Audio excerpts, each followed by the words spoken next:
Just imagine एखादं बाळ जन्माला येतं आणि जन्मतःच सरकार त्याच्या माथ्यावर गुन्हेगार असल्याचा शिक्का मारतं. बापरे. सिरियसली मंडळी, ऐकायलाच किती टेरिफाईंग वाटतं ना हे. म्हणजे त्या बाळाने अजून जगात डोळे उघडून श्वासही धड घेतलेला नसतो, त्याने कोणतीही चूक केलेली नसते. पण ही सिस्टम त्याच्या भविष्याचा एक भयानक निकाल आधीच लावून मोकळी झालेली असते. हा जन्माने चोर आहे हे त्याच्या माथ्यावर कायमचं कोरलं जातं. ऑनेस्टली सांगतो, हा विचारच अंगावर काटा आणणारा आहे. आपण आजच्या जगात ह्युमन राईट्स आणि इक्वल ऑपॉर्च्युनिटीबद्दल इतक्या गप्पा मारतो, पण मंडळी ही कोणतीही काल्पनिक गोष्ट नाहीये. हो ना? किंवा कुठल्या डिस्टोपियन कादंबरीची सुरुवात पण नाहीये. हे या महाराष्ट्रातलं, या देशातलं एक जळजळीत वास्तव होतं. अगदी खरंय. आणि आजच्या या विशेष भागात आपण अशाच एका अस्वस्थ करणाऱ्या पण तितक्याच महत्त्वाच्या पुस्तकावर सविस्तर चर्चा करणार आहोत. ते पुस्तक म्हणजे लक्ष्मण गायकवाड यांचं अत्यंत गाजलेलं आत्मचरित्र उचल्या. ॲब्सोल्युटली. आणि आजचा या खोलवर गप्पांचा आपला मुख्य हेतूच हा आहे की हे पुस्तक आपण फक्त एका व्यक्तीचा जीवनप्रवास म्हणून वाचायचं नाहीये. बरोबर. पिढ्यानपिढ्या समाजाने जाणीवपूर्वक नाकारलेल्या एका पूर्ण कम्युनिटीचा हा नेक्स्ट लेव्हल संघर्ष आहे. आज आपण हेच समजून घेणार आहोत की गुन्हेगार हे कोणी आईच्या पोटातून जन्माने नसतात. एक्झॅक्टली. तर ही सिस्टीम, ती भयंकर भूक आणि समाजाचा तो क्रूर बहिष्कार त्यांना तसं बनायला भाग पाडतो. आज आपण या पुस्तकातले वेगवेगळे पदर उलगडणार आहोत. आणि या पुस्तकाचा जेव्हा आपण विचार करतो तेव्हा सगळ्यात पहिला आणि सर्वात मोठा फॅक्टर समोर येतो, तो म्हणजे भूक.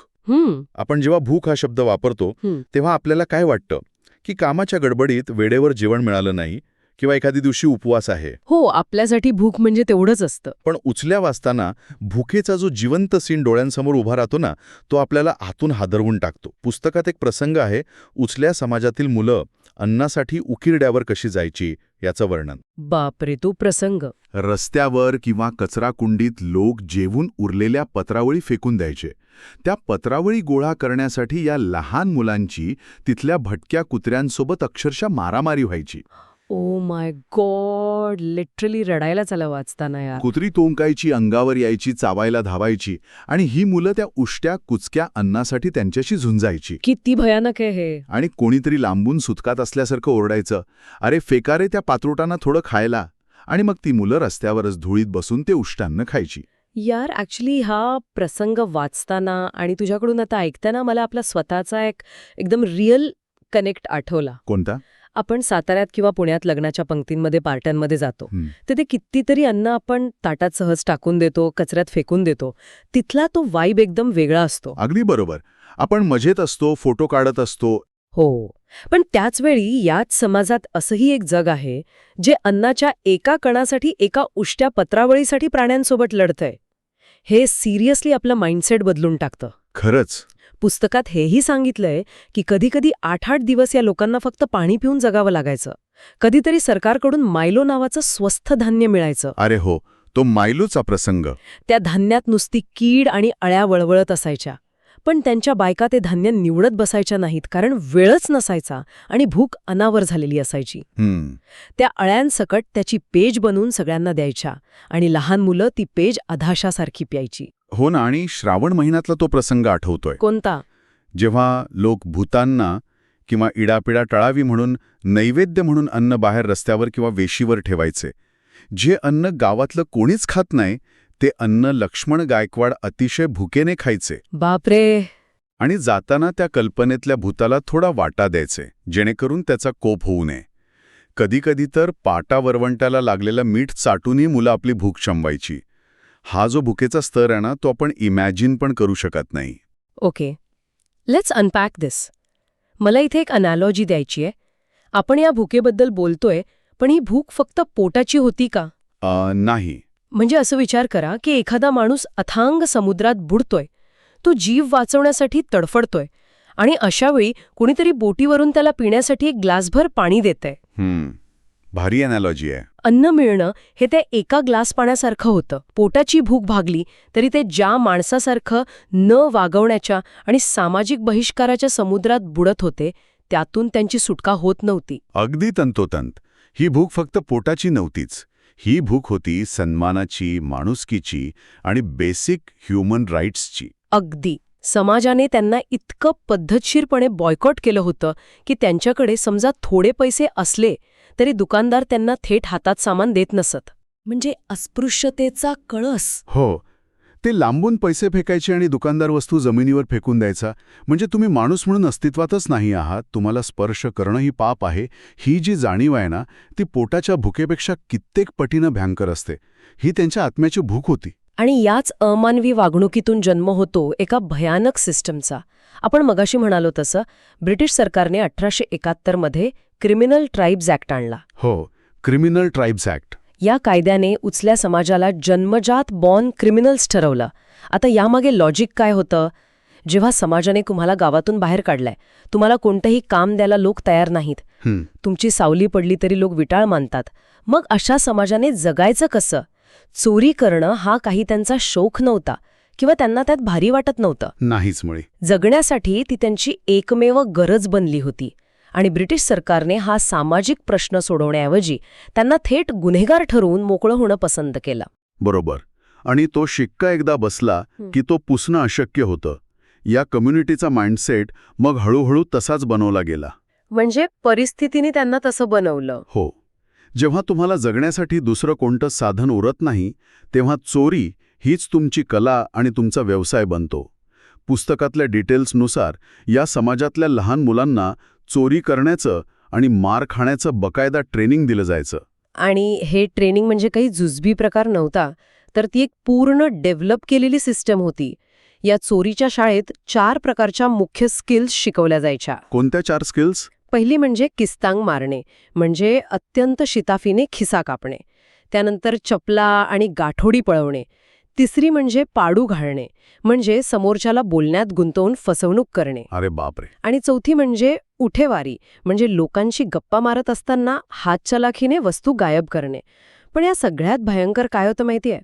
सर्वात भयंकर होतं ते मार खाण्याचं ट्रेनिंग. हो, कारण चोरी करताना पकडले जाण्याची शक्यता सर्वात जास्त असायची. अगदी. पोलिसांच्या किंवा लोकांच्या तावडीत सापडल्यावर कितीही भयंकर मार खाल्ला, रक्तबंबाळ झालं, तरी आपल्या साथीदारांची नावं न सांगण्याचं अतिशय कडक ट्रेनिंग त्यांना दिलं जायचं. बापरे, म्हणजे किती सहनशीलता. का? कारण एकाने नाव सांगितलं तो पूर्ण टोळी, पूर्ण कुटुंब उद्ध्वस्त होणार असतं. पुस्तकात माणिकदादा नावाच्या एका कॅरेक्टरचा प्रसंग आहे. तो एकदा बाजारात चोरी करताना सापडतो आणि त्याला लोक एवढा मारतात की तो बेशुद्ध होईपर्यंत मार खातो. पण त्या असह्य वेदनेच्या भरात तो शेवटी आपल्या गँगच्या लोकांची नावं सांगून टाकतो. अरे रे. आणि मग गँगचं रिॲक्शन काय असतं? ते त्याला समजून घेतात का? अजिबात नाही. गँगचे लोक कसेबसे तिथून पळून जातात. पण जेव्हा माणिकदादा स्वतःचा जीव वाचवून त्यांच्याकडे परत येतो, तेव्हा गँग त्याला धीर देण्याऐवजी त्याला नदीवर नेऊन भयानक शिव्या देते. सिरियसली? हो. ते त्याला म्हणतात, तू भित्र्यासारखा वागलास, एखाद्या वाण्यासारखा किंवा ब्राह्मणासारखा घाबरलास आणि आमच्या चोरांच्या जातीचं नाव बुडवलंस. Oh my God. म्हणजे त्यांच्यासाठी वेदनेपोटी नाव सांगणं हे कमीपणाचं होतं. अगदी. यातून आपल्याला कळतं की सिस्टीमने त्यांना इतकं कोपऱ्यात ढकललं होतं की त्यांनी वेदना सहन करण्यालाच आपला सर्वोच्च धर्म मानला होता. हे खरंच खूप डिस्टर्बिंग आहे यार. आणि त्यांच्यासाठी चोरी ही फक्त पोटापाण्याची सोय नव्हती, तर त्यात एक प्रकारची अंधश्रद्धा आणि भक्ती जोडली गेली होती. हो, ते ब्लेडचं उदाहरण.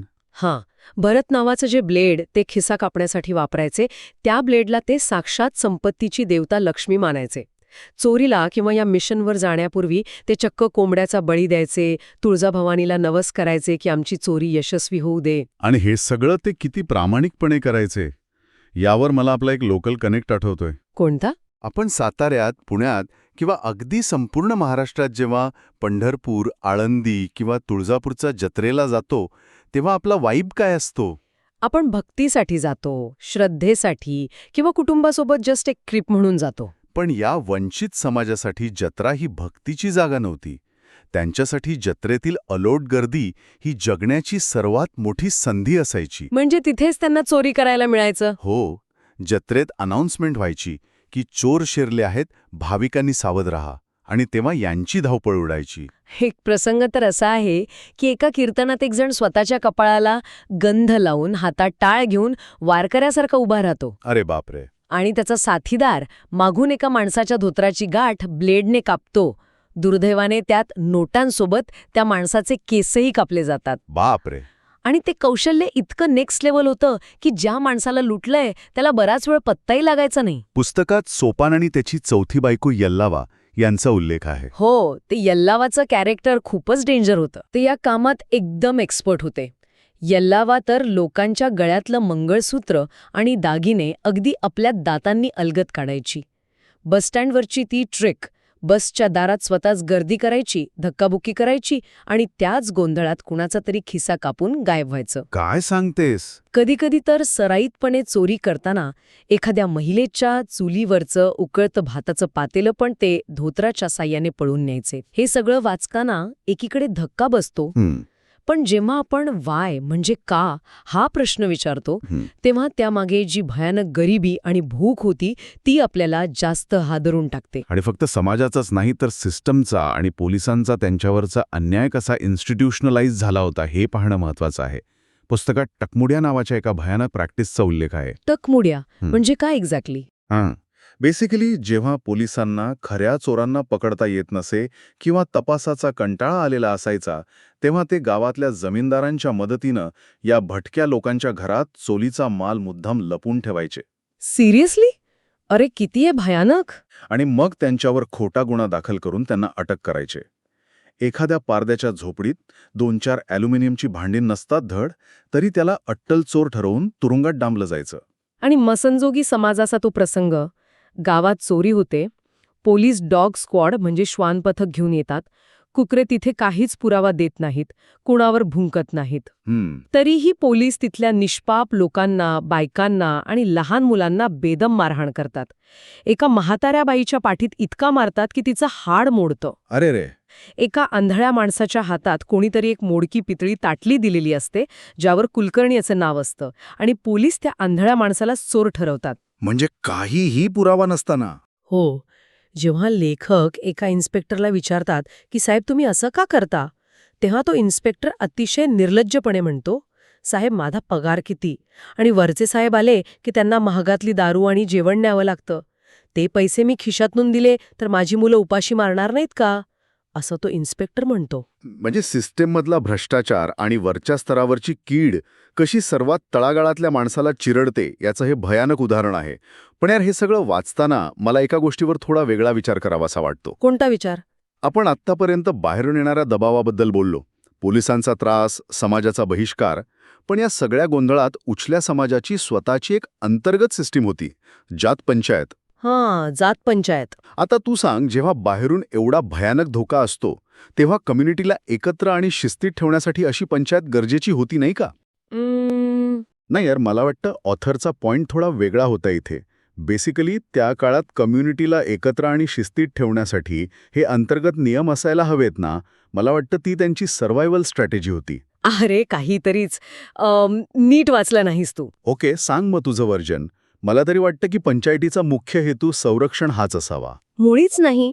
सांगते, मंडळी ही जातपंचायत म्हणजे कम्युनिटीला एकत्र ठेवण्याचं किंवा त्यांना बाहेरच्या जगापासून वाचवण्याचं साधन अजिबात नव्हतं. मग काय होतं? उलट तो एक भयंकर टॉक्सिक आणि पूर्णपणे पेट्रियार्कल म्हणजे पुरुषसत्ताक प्रकार होता. जेव्हा पुरुषांना बाहेरच्या जगात काडीचीही किंमत नसते, पोलीस त्यांना जनावरासारखं मारतात, तेव्हा तो दबलेला पुरुषी अहंकार कुठे निघतो? कुठे? तर तो निघतो त्यांच्या घरातल्या स्त्रियांवर. महिलांवर कसा दुहेरी तिहेरी अन्याय व्हायचा याचं जातपंचायत हे सर्वात क्रूर उदाहरण आहे. बाहेरून समाजाचा आणि पोलिसांचा मार आणि आतून स्वतःच्याच परंपरेचा आणि पंचायतीचा जाच. तुला सलगरच्या लग्नाचा प्रसंग आठवतोय ना? हो, तो प्रसंग खरंच खूप डिस्टर्बिंग होता. अगदी. एका लग्नात मुलीच्या आईवर आरोप केला जातो की तिच्या आईचे म्हणजे नवरीच्या आजीचे संबंध एका मराठा माणसाशी होते. त्यामुळे ही पूर्ण जात भ्रष्ट झालीय. पंचायत भरते आणि तिथे भयंकर अमानुष शिक्षा सुनावल्या जातात. बापरे. कोणी म्हणतं तिला विष्ठा खायला द्या, कोणी म्हणतं नाक कापा, 2000 रुपये दंड मागा. आणि शेवटी काय ठरतं तर त्या नवरीच्या आईचं भर चौकात सर्वांसमोर मुंडण केलं जातं. अरे रे. स्वतःच्या मुलीच्या लग्नात? हो, ती बिचारी बाई स्वतःच्या मुलीच्या लग्नात टक्कल करून पदराने डोकं लपून एका कोपऱ्यात बसून रडत असते. आता तूच सांग, ही कोणती शिस्त आहे? हा निव्वळ स्त्रियांवरचा अत्याचार आहे. हे सिरियसली भयंकर आहे. आणि जेव्हा तू म्हणतेस की बाहेरचा राग स्त्रियांवर काढला जायचा, तेव्हा ते जास्त मेक सेन्स करतं. आणि इतकंच नाही, इथी नावाच्या बाईची गोष्ट तर काळीच पिळवटून टाकणारी आहे. ती आणि तिचा नवरा पुण्यात चोरीसाठी येतात, पण त्यांना काहीच मिळत नाही. खिशात एक डिडकी नसते. आळंदीवरून पुण्याला ते विना तिकीट प्रवास करतात. खायला अन्नाचा कण नाही, गावी परत जायला तिकीट नाही आणि पोलिसांची भीती वेगळीच. मग पुढे काय होतं? अशा या दुहेरी तिहेरी कोंडीत सापडल्यावर ती आई स्वतःच्या पोटच्या 1.5 वर्षाच्या सुंदर मुलीला फक्त आणि फक्त 200 रुपयांना एका अनोळखी माणसाला विकते. बापरे, सिरियसली 200 रुपये? हो यार, विचार करा, 200 रुपयांसाठी स्वतःचं हस्तखेळतं मूल विकायला लागणं. हा सीन वाचून अक्षरशः अंगावर काटा येतो. ही पंचायत अशावेळी कुठे गेली होती त्यांना वाचवायला? आणि सालूबाईचा प्रसंग सुद्धा हेच सांगतो. सालूबाईच्या नवऱ्याने तिला फसवलेलं असतं. ती रावण नावाच्या एका मुलाच्या प्रेमात पडते आणि तिला त्याच्यापासून एक मुलगी होते. रावण तिला लग्नाचं वचन देतो, पण त्याचे घरचे दुसरीकडे लग्न ठरवतात. जेव्हा हे प्रकरण न्याय मागण्यासाठी पंचायतीत जातं, तेव्हा लेखकाचे सासरे तिथे काय युक्तिवाद करतात माहितीये? काय? ते भर पंचायतीत म्हणतात, सालूबाई म्हणजे एका गायीसारखी आहे. तिला एका दावणीला बांधलं होतं, ती तिथून सुटून दुसऱ्याच्या दावणीला गेली. भयानक. म्हणजे बाईची तुलना थेट गायीशी, जनावराशी. तिला स्वतःचं मत नाही, भावना नाहीत. हो, आणि मग शिक्षा काय होते? तर रावणला सालूबाईच्या मुतारीत नाक बुडवायला लावतात आणि 251 रुपये दंड घेतात. हा सगळा प्रकार ऐकायलाच किती घृणास्पद वाटतो. अगदी. यातून एक गोष्ट परफेक्टली क्लिअर होते की शोषित समाजातही जे सर्वात जास्त शोषित असतात त्या स्त्रियाच असतात. हो ना. त्यांच्यावर बाहेरच्या जगाचा अन्याय आणि आतून स्वतःच्याच परंपरेचा, स्वतःच्या माणसांचा अन्याय, हा चक्रव्यूह भेदणं जवळजवळ अशक्य होतं. अरे थांबा, इतक्या डीप गप्पांमध्ये आपण विसरूनच गेलो. मंडळी, तुम्ही अजून सबस्क्राईब नाही केला अक्षरवारीला? आत्ताच करा. दर आठवड्याला असाच एक भारी भाग येतो. नोटिफिकेशन ऑन ठेवा. सिरियसली, मंडळी एकदम फ्री आहे आणि अशा महत्त्वाच्या चर्चा तुमच्यापर्यंत पोहोचवणं हेच आमचं काम आहे.